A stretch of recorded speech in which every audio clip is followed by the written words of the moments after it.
Have you ever got an idea that seemed to come like out of nowhere?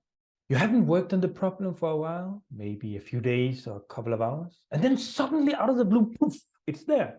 The idea may be more holistic, more novel, and you can instantly feel there's something really good about this idea.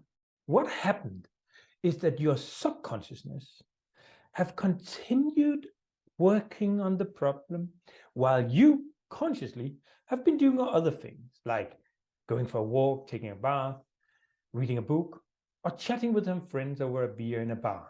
Some of the greatest minds in history reports that this is exactly how they get some of their breakthrough ideas, through subconscious incubation or creative incubation, we can call it.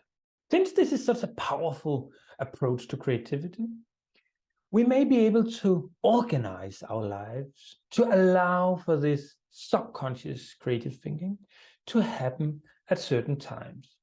Or put it another way, we could design our everyday work and life in order to not kill this incubation that naturally happens when we are engaged, focused on something, and then suddenly change perspective and allow the subconsciousness to stay on track while we do something else.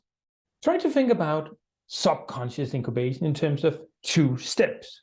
Step 1 may be very formal. Could be a meeting or workshop where you, together with some colleagues or external stakeholders, customers, or other people, have focused in, maybe for half an hour, maybe for 2 hours, maybe for several days, you're focused in on this particular problem. Or it could be more informal, where you have been individually maybe pondering about a problem, trying to come up with some ideas.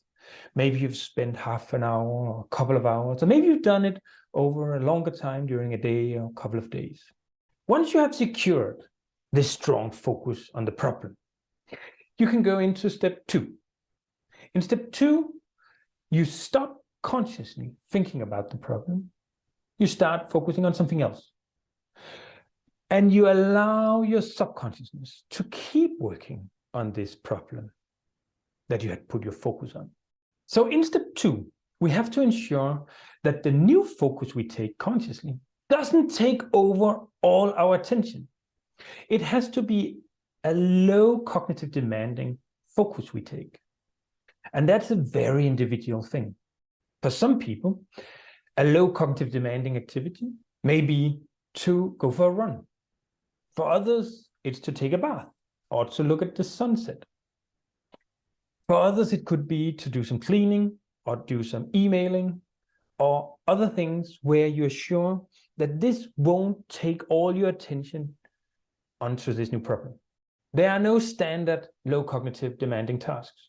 For some, running is actually a high cognitive demanding task. If you're constantly focused on how fast you run, your energy levels, your tempo, your legs, how they feel, if you're putting your feet in the right way, then probably you will experience that all your attention, even your subconsciousness, will focus on your running. And you will not allow your subconsciousness to keep thinking about the problem from beforehand. The same is the case for a lot of social activities. If you have a meeting with some colleagues or friends right after your creative efforts, you may experience that all your focus, all your attention goes into this social conversation or working conversation, and you will not allow your subconsciousness to continue the incubation on the problem from before. However, if you are running and you're not really thinking too much about the run itself, but you can let your mind flow, then it may help you to get into this subconscious incubation. And you may be rewarded on your run with a sudden insight, a sudden idea that suddenly comes to you. The best way to find your personal approach for subconscious incubation may be to test a lot of ways to do it. Find the kind of work tasks or activities that seems to allow your thoughts to flow freely while you continue performing the task. So now you have invested some time focusing in, putting all your attention on a problem, let's say a meeting. Afterwards, you have ensured that the kind of work task you do doesn't take your full attention. They will allow you to let your thoughts fly freely. And now suddenly, maybe, only maybe, there it is. It comes to you. Whoa, you get a good idea. As you get the idea, you often have a completely clear vision about how the idea works, how it will affect all other matters in your workplace. But after a few minutes, they kind of fade away. So you only have a very short amount of time to capture the idea.